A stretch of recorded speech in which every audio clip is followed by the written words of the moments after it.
जाम हो जाए। भगवान जा रहे हैं पिलाते पिलाते, जैसे पान किया महाराज सूर्य के बाद में राहु का नंबर आया।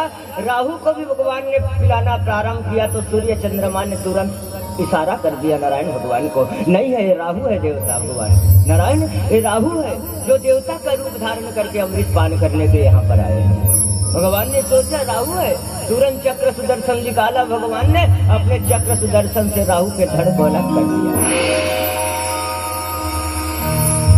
उसी दिन से राहु और केतु का निर्माण हुआ मेरा।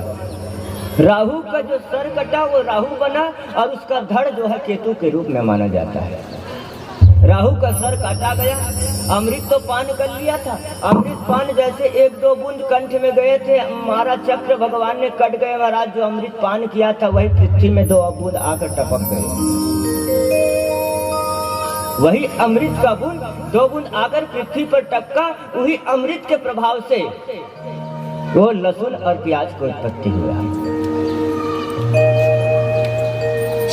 राहु के मुख से अमृत का पृथ्वी में टपकने से लहसुन और प्याज का निर्माण हुआ।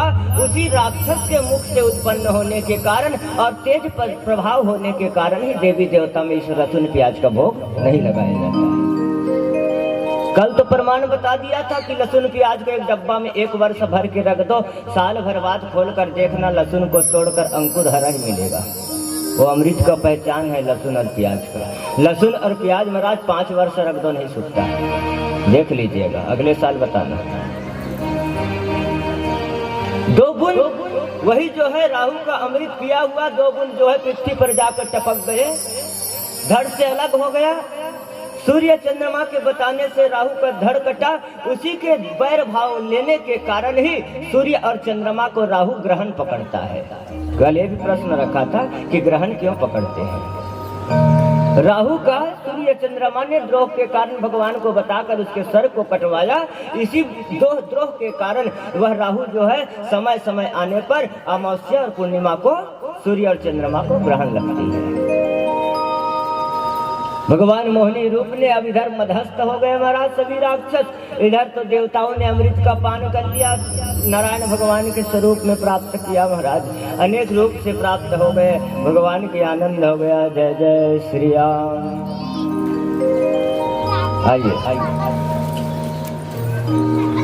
उधर मोहिनी रूप भगवान स्वयं रूप अवतारित हुआ और जब सभी दैत्यों ने मदहस्त हो गया, देवता का मोहिनी रूप लेने का छल को जान लिया महाराज। तो छल होने के कारण सभी देवता और दैत्य के बीच में महासंग्राम युद्ध होने लगा।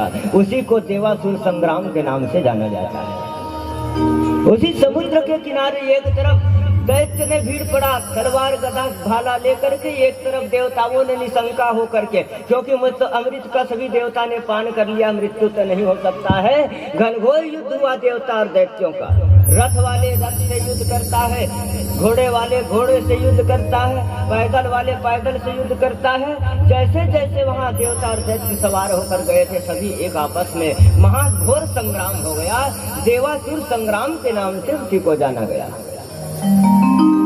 जब अनेक प्रकार के युद्ध होने लगा महाराज, भगवान नारायण ने देखा ऐसे में तो नहीं बलेगा। इंद्र को वज्र कृपा बांध दिया। सहस्त्र युद्ध से काटते काटते समस्त रूप से युद्ध करते हुए इंद्र के वज्र से वह दक्ष भी मृत्यु को प्राप्त कर लिया। प्रेम से बोले श्याम सुंदर भगवान की जय।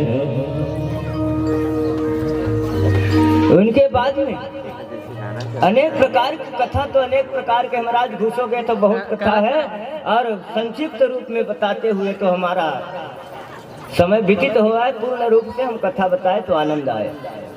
सुखदेव स्वामी कहते राजा परीक्षित, एक समय जब कुछ दिन बीत गए ना, तो भगवान शंकर को पता चला कि भगवान विष्णु जी ने देवताओं को अमृत पिलाने के लिए अपना सुंदरी रूप को धारण किया था। भगवान नंदी में सवार हुए, भगवान नारायण के पास आ गए। भगवान नारायण, हमने सुना है कि आप सुंदरी का रूप धारण किए थे प्रभु, तो नारायण मेरा भी इच्छा है कि आप एक बार सुंदरी का रूप दर्शन तो करा दो।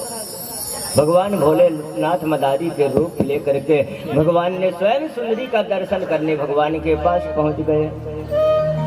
पहला तो अमृत पान कराने के लिए सुंदरी रूप लिया, दूसरे बार शंकर जी ने बहुत निवेदन किया, नारायण मैं सुना हूँ कि आप सुंदरी का रूप लिए हो, तो एक बार मुझे भी आपका सुंदरी रूप दर्शन करा दो।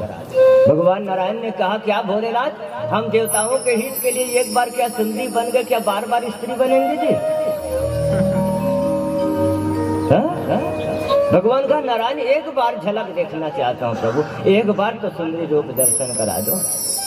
भोलेनाथ के कहने पर भगवान नारायण ने फिर से अपना दूसरा सुंदरी का रूप धारण किया, और जैसे ही भगवान ने अपने माया से तुरंत 1 मिनट छिप होकर के सुंदरी रूप में अवतरित हुए, भगवान भोलेनाथ ने नारायण को सुंदरी रूप में देखा। मेरे मातावन, भगवान भोलेनाथ उस सुंदरी रूप पर देखकर ऐसे ललायित हो गए, ऐसे ललायित हो गया। उस सुंदरी रूप भगवान को, नारायण को प्राप्त करना चाहा महाराज भोलेनाथ, विचलित हो गए। काम वासना के नाम से जागृत होने के कारण भगवान भोलेनाथ अपने अधर्म को भगवान विष्णु जी को स्वयं सुंदरी रूप में जान करना भूल करके वो सुंदरी रूप को स्वयं सुंदरी समझ करके भगवान भोलेनाथ ललायित होने लगे। भगवान भोलेनाथ ने लक्ष्य को देख करके माया में प्रबल हो गया, और भगवान भोलेनाथ नारायण को सुंदरी रूप को पकड़ना चाहा। भगवान भोलेनाथ जो है पकड़ने चाह, नारायण ने अपना सुंदरी रूप को लेकर के, भगवान भोलेनाथ तुम क्या अपराध करते हो, क्या अपराध करते हो? भगवान नारायण सुंदरी रूप में भग रहा है, भगवान भोलेनाथ पीछे पीछे जाने लगे। कुछ समय व्यतीत हुआ, दूर में गए, भगवान नारायण ने रुक गए। भगवान भोलेनाथ के काम वासना में जागृत था महाराज। जैसा भगवान ने पकड़ना चाहा, भोलेनाथ ने भगवान विष्णु ओरिजिनल रूप में आ गया। बोलो श्याम सुंदर भगवान, इसीलिए तुम सुंदरी दर्शन करने चाहते हो भोले, इसीलिए तो भोला अलबेला बोलता है, धन धन भोलेनाथ तुम्हारे, इसीलिए भोला अलबेला कहता है।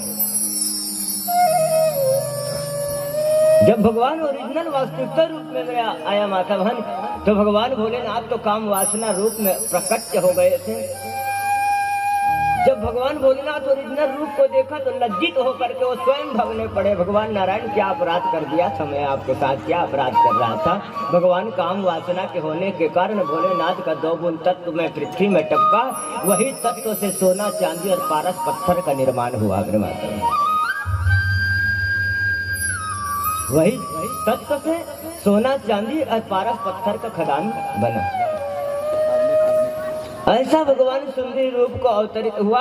अनेक प्रकार के महाराज सुखदेव स्वामी कहते, राजा परीक्षित, ये नारायण की कथा ये मोक्ष दायिनी, काम दायिनी और संतुष्ट दायिनी है। भगवान अनेक अनेक रूप को अवतरित करता है और अपने भक्त के कष्ट को निवारण करके धर्म का ध्वजा फैलाता है। प्रेम से बोले श्याम सुंदर भगवान की।